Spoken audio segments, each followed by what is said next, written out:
અને પછી આ ઘઉં એક લઈને એક બે ઘઉં લઈને આની અંદર નાખવાના. પછી ઉપર થોડીક માટી આમ કરીને ભભરાઈ દેવાની. બરાબર. પછી થોડું પાણી આપણે આવી રીતે આમ રેડીશું. શું કરીશું? તો આને શું કહેવાય? આપણે વાવેતર કરી કહેવાય. શું કહેવાય? ખેતરમાં બધા રોપે છે ને એવી રીતે. સમજ પડી ને? ચલો બધા હરખા બેસી જાઓ. હરખા બેસી જાઓ. લે પકડો બેટા. ચાલ લે પકડો. બધા અદબ છોડ દો. અદબ છોડ દો. કહો એવી રીતે કરો. હા લે લે મારી પાસે શું છે? મારી પાસે પણ છે ને. તો ચલો બધા થોડાક નજીક આવો. થોડાક નજીક આવો. હવે છે ને બધા પોતપોતાના હાથથી થોડો વાગ્યો હોય.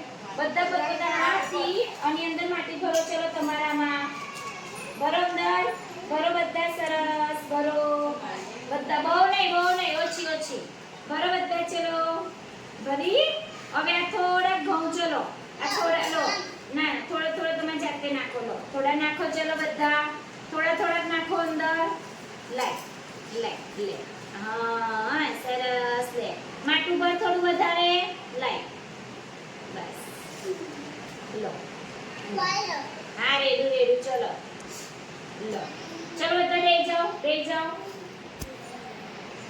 કર્યું ને? લાઈ તારામાં જો માટું ભરવાનું એટલે આટલું ને વધારે ભરવાનું. શું કીધું?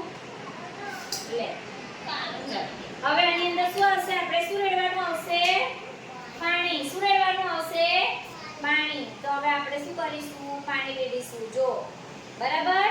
શું કરીશું? પાણી રેડીશું. બરાબર. કોઈ પણ આપણે ઝાડ વાવીએ તો એને પાણીની જરૂર પડે કે ના પડે? પડે ને. જો બોલો કેવું મજા આવી? તને મજા આવી? આ શું કહેવાય એક જાતનું?